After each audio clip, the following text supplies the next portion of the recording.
right, welcome to an exclusive interview with the runner Washington. Now, if you don't know this individual right here, you might as well now, because after the amazing cross country season she had in her first year competing at the high school level and even with the high school team, Claire Archer of Roosevelt High School, 17:30 for her first 5K in high school. She joins us on the interviews with runner Washington. Claire, how's it going? How has school been this year? And what an incredible cross country season you had.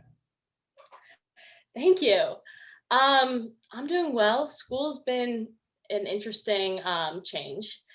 We just started our going back in half weeks, so like a hybrid model a couple weeks ago, which has been a really welcome change, just to see friends and teachers. And yeah, I'm really excited to be here today. So thanks for having me. Awesome. Yeah, for sure. Claire, so first year running high school cross country. Now you're not new to the sport. You have ran before. You have run club before. Give us a little details about your running background. So growing when I was in elementary school, like I loved playing all sorts of sports. In kindergarten I started on a swim team, and I've been doing that ever since. I've been doing club soccer since fourth grade. I did basketball in the winters, lacrosse in the spring, and then water polo and tennis in the summer. So I've definitely like tried a bunch of different sports and really liked them all. But I've kind of found out that I've I can I can get some running in on the side. So I've been like oftentimes going to like soccer practice and then going for a run after, or doing some swimming and some running on the side. And then in eighth grade year, I joined my middle school's track and field team. And I think I raced maybe two meets, but I really, really enjoyed it. So my freshman fall, I ended up doing a local club's cross country um, team. And it was called Rain City Flyers. And I just really, like the coaches were amazing. The team was so supportive. And I just kind of like clicked. I loved the sport of running, and I liked the distance. The longer distance was fun for me to do. Like, I think it was about a 4K back with Rain City. And I decided that I would want to do track for Roosevelt that spring, and track for Rain City as well that spring. But I actually did join the Roosevelt soccer team that fall. So I ended up not, I didn't run cross country for Roosevelt my freshman fall. And then that spring, I actually was out of running. I broke my foot in the last soccer game of the season. And so I decided to do water polo for Roosevelt instead, which I like loved again, but track was out for that season. I did some Junior Olympics that summer, and then was really looking forward to going into cross country my sophomore fall. Um, and just had some like nagging injuries that I decided wouldn't be smart to compete with, and did swimming for Roosevelt that fall. So it had always been like season had always been tough for me, because I wanted to do swimming, I wanted to do cross country, I wanted to do soccer, but I like after that freshman season. However, we get to like my sophomore spring, and I'm really excited to do track, and COVID-19 hits, and we hadn't been and that just completely canceled the season, which I'm sure is the same across the state. And so I didn't get the opportunity to run track sophomore spring.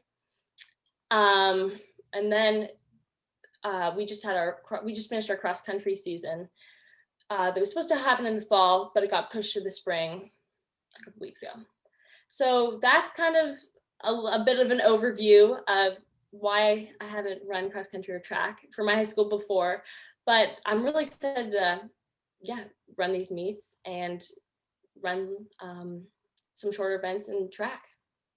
Well, other besides, you named off every single sport except football that you've competed in and have tried.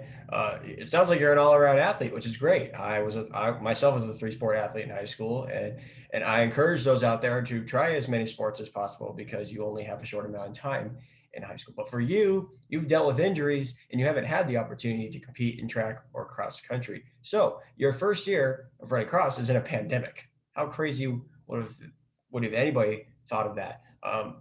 But the crazy thing is the times you ran, and the Metro League is good, but you haven't raced against some of the most elite runners we have in the state. And the times that you put together this spring were incredible. Talk about your first season running for Roosevelt and what that was like.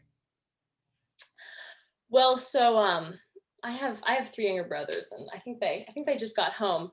Um, but it was running over like the past couple months has been a way for me to get out, especially when like COVID-19 hit. It was a way for me to get out of like the craziness of like my home. There's definitely days where you just like don't want a Nerf bullet to be shot at you. And like on those days, I just go for a run, and it definitely cleared my head and was kind of a mental break from online school and being around the house. So I'd say that kind of carried over into this cross country season, and I wasn't sure what to expect. I mean, I'd never run cross country for Roosevelt, but also we had a whole um, pandemic, so the coaches really took control of the situation and just like we're working nonstop to put these meets on and make sure everything was organized. And our team, like captains, were out there, working hard. The community was like uncomparable, and it was just it blew my mind how supportive everyone was of each other. And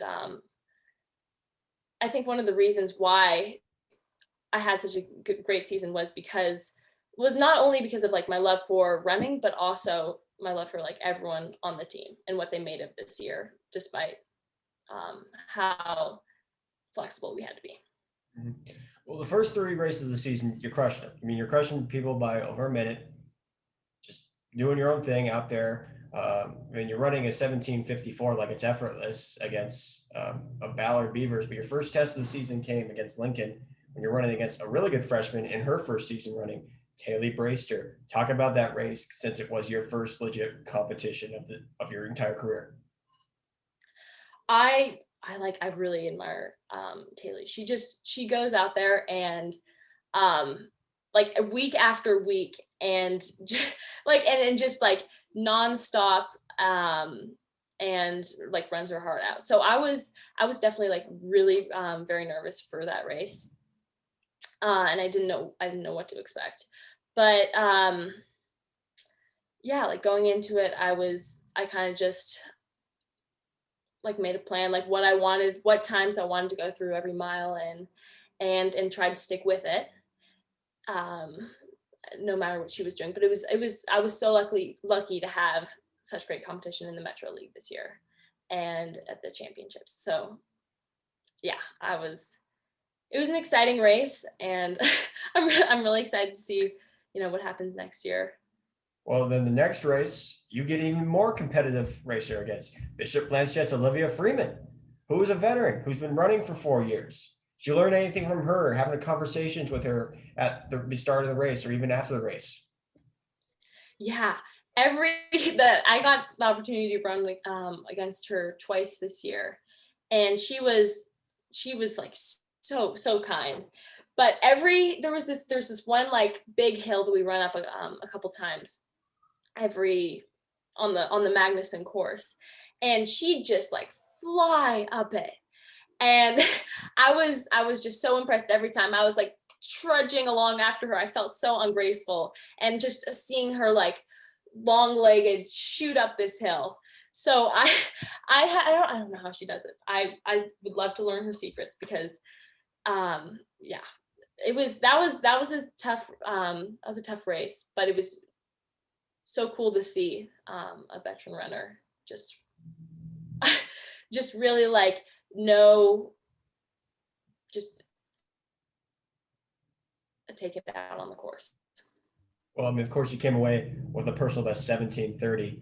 then the next week, it's the culminating event. It's basically your state championship race.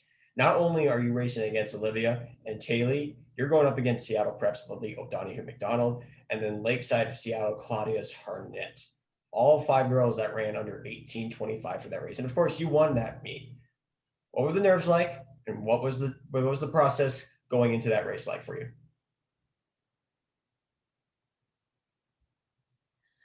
Well, a lot harder than the week before.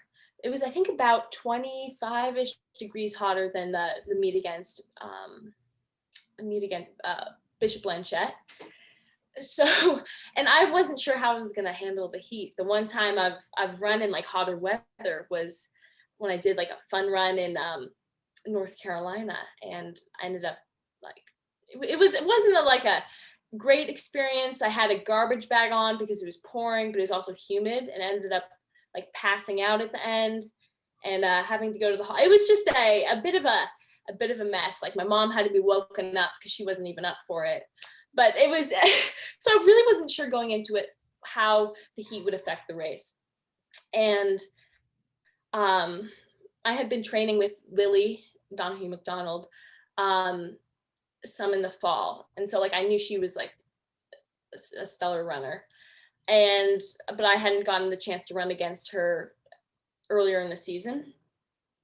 So I wasn't sure what to expect, but I knew that there was going to be a lot of fast girls at the race, and it did not disappoint. It was, yeah, I was definitely hobbling at the finish line. Well, of course, Claudia was the closest one to you. Talk about the race right there. I'm sure you two were duking it out the entire 3.1 miles. Yeah, she finished very fast, and I was not sure if I could hold her off, but it definitely came down to like there's the finishing shoot, and everyone's cheering, which gets really exciting. But it was really cool because like all these like boys teams were there, and parents, spectators were there cheering us on. And yeah, she was like, I hadn't gotten a chance to run against Claudia either, but it was a great experience. She absolutely like killed that last mile, just flew up that hill, down it, and was just like, yeah, it was definitely an exciting Obviously, finish. this whole season's been a learning experience for you. I mean, it's your first year running with a high school team, but it's your head coaches, I guess co-head coaches, first year as well, coaching. What was it like working with Morgan Manuel and Sarah Fleming? I can't imagine having such a great experience without them. They really, I think I grew as a person as much as I did a runner this season because of them. Like I learned what it means to be, a leader, and especially during the pandemic, our team wasn't able to like practice together, do any summer practices, or have the same like usual events that we have, the team bonding activities and exercises. But they like really, really made it such a fun season in between doing like, we had like a secret buddies, kind of like gift exchange going on, like letters and all these fun like little traditions. So it's just like handing down shorts, but also just like would reach out to me and like go over like the race strategy and debrief the race after it happened. And so like they would walk through, pretty much they were with me every step of the way and with the whole team every step of the way, and would tailor like workouts to individuals, which was really great. So I can't imagine having such a great time running without them. I mean, one thing that I've really like come to see is that there hasn't been a running community that I've found myself in where I felt like unwelcome. I can't believe it's just been one season with this team and with these coaches, because they really just made everyone feel like they belonged there, including like the freshmen who hadn't even been to the building, who hadn't been in school yet this year, and who hadn't met anyone else. The team became a kind of a a little bit of a family for everyone. And I'm really excited to see what happens in the fall. Well, we're all excited to see you have one more season, and hopefully it's a season that you can go and compete in Pasco, and maybe will win yourself a state individual title as well. Because the sad thing about this season is, and I don't know if you know these individuals, but there's athletes that are you're on the same caliber level, like in North Central's Ali Janke, like in Issaquah's Julia David Smith. You're not given the opportunity, or even Ella Borsheim from Bellarmine Prep. You don't get the opportunity to race with those ladies this season. But what's it like to be in that kind of conversation with those individuals if you know who they are? Because they're three of the best girls we have in the state that has to offer. I mean, I have seen their times in athletics on net, and they are insane. I can't imagine like busting out like a low 17 or a sub 17 5K. That's so impressive. Um, but yeah, I was because this was my first season, I was like meeting new people every week. So I didn't feel like I wasn't as bummed about it if that had been like something I was used to. But I'm definitely looking forward to the opportunity to run with people from across the whole state, hopefully in the fall, and see what happens. I mean, I think our Roosevelt, we finished second at Metros, and that was one of the best finishes we've had in the past like I think decade or more. So that was really exciting, and I'm hoping we can go to state as a team, which would be really cool to see. One last thing before I let you go. Obviously, we're talking all cross country, and track and field's about to start for Metro League. What are your goals this season? What are the ambitions as you begin your first ever high school track season with Roosevelt Rough Riders? Well, I think I'd like to beat my like mile time from 8th grade when I ran that in middle school. That would be a priority. Um, but other than that, I'd like to work on like my speed. I'm not, because throughout the cross country season we just ran 5K, and we ran that Magnuson course every week. So I haven't gotten much of an opportunity to try a different to try like a flat course or like a different distance. So I'm really excited to see what happens time wise. But I don't have any specific goals, but I'm probably gonna focus more on like the mile and the 2 mile and see what happens. Well, Claire, I know you don't think you have the speed right now, but you're going to surprise yourself big time this spring. I'm excited to see what you can put together, especially since you're running in a league like the Metro that has some very, very talented athletes in it. Claire, I appreciate your time coming on here and talking about your first year of cross country. We're excited to see what you can do next fall and hopefully get yourself a chance to compete for a state title in Pasco. So thanks for coming on, and have a great rest of your day. Thank you so much for having me.